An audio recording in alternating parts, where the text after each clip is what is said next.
Колькі, па-вашаму, глыбіня гэтага дэмаграфічнага крызісу ў Беларусі, бо часам, калі людзі ўздымаюць гэтае пытанне, іншыя кажуць, маўляў, гэта ва ўсім свеце так, і ў Еўропе, але ўсё-такі ў Беларусі, скажам, з 17-го года з 1,5 гэта нараджальнасць упала да 1,02, такога падзення няма нідзе ў Еўропе. Мы тут рэкардсмены, пра што гэта кажа?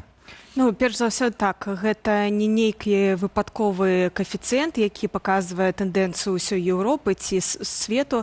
Тое, што адбываецца ў нашай краіне без вайны, без ніякіх такіх падзеяў, гэта катастрофа насамрэч, таму што такое падзенне, яно паказвае, наўпрост можна гэта назваць, калі ў людзей адабралі права голаса і галасаваць супраць рэжыму праз выбары, яны галасуюць супраць рэжыму, адмаўляясь нараджаць дзяцей і ад'язджаюць наўпрост з краіны. Галасуюць нагамі ў тым ліку. Так. І якія, па-вашаму, прычыны прывялі да гэтага зніжэння? Калі гэта комплекс, то калі коротка, як можна акрэсліць? Перш за ўсё, канешне, гэта нестабільнае палітычнае становішча, гэта адсутнасць бачання будучай Беларусі, таму што людзі не бачаць магчымасці развіцця сваіх дзяцей у той краіне, дзе ёсць дыктатура, дзе эканоміка не развіваецца, дзе ёсць шмат пытанняў да сістэмы адукацыі, да сістэмы эканомікі цалкам, як працуюць прадпрыемствы, як развіваць уласны бізнес, як зарабляць грошы, наўпрост, каб жыць нармальным жыццём, як жывуць гэта суседнія краіны. Улады ж нешта прадпрымалі, асабліва, ведаеце, в 10-е гады яны гучна абвяшчалі пра розныя эканамічныя спрыянні нараджэнню дзяцей, маюцца на ўвазе, дапамогі дзіцячай. Все это, конечно, было непараўнальна з тым, што ёсць, напрыклад, тут в Польшчы, в іншых краінах, але нейкі момант там нібыта нейкі эфект быў. Во всяком разе, калі паглядзець на табліцу, в 10-м годзе адбылася нейкае такое, павелічэнне нараджальнасці кароткатэрміновае. Чаму весь гэты эфект сышоў на не?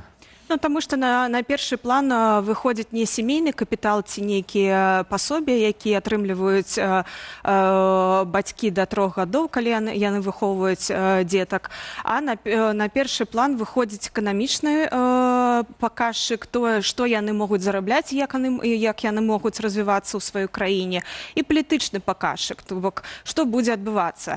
Калі бацькі разумеюць, што іх сын ці дачка пойдзе ў школу, а потым ва ўніверсітэт, і за нейкае слово, якое не падабаецца настаўніку ці дэкану універсітэта, іх дзіця могуць адправіць у турму за гэтыя словы, ніякі бацька не захоча нараджаць і працягваць жыццё ў такой краіне, каб забяспечыць добрым жыццём і добрым развіццём сваё дзіця.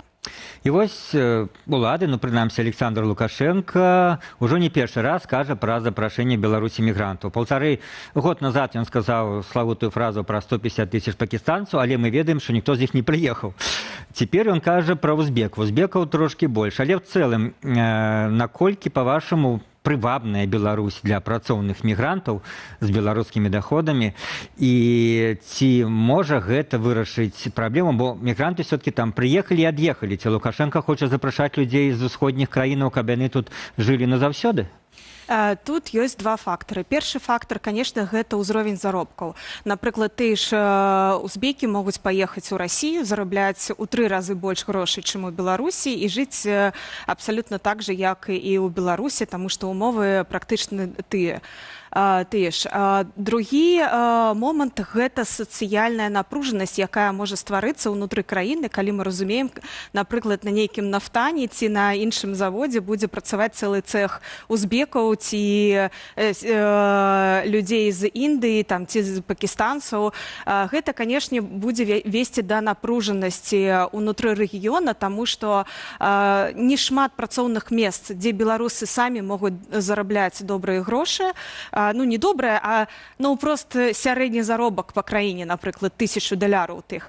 Калі мы гаворым пра рэгіёны, сярэдныя заробкі ў рэгіёне гэта 1500 рублёў, гэта не $1000. Напэўна, варта і нашым гледачам нагадаць, што ёсць такое паняцце, як сярэдні заробак, там сярэдняя тэмпература па граніцы, а ёсць медыяльны, які каля $700, 2000 рублёў. Большасць беларусаў зарабляе медыяльны заробак, каля $700. Усё верна. І таму тыя, хто будзе прыязджаць у краіну, і так, яны могуць прыехаць, займаць нейкія пасады, але гэта не ідзе гаворка пра нейкія кваліфікаваныя месцы, так, кваліфікаваны персанал.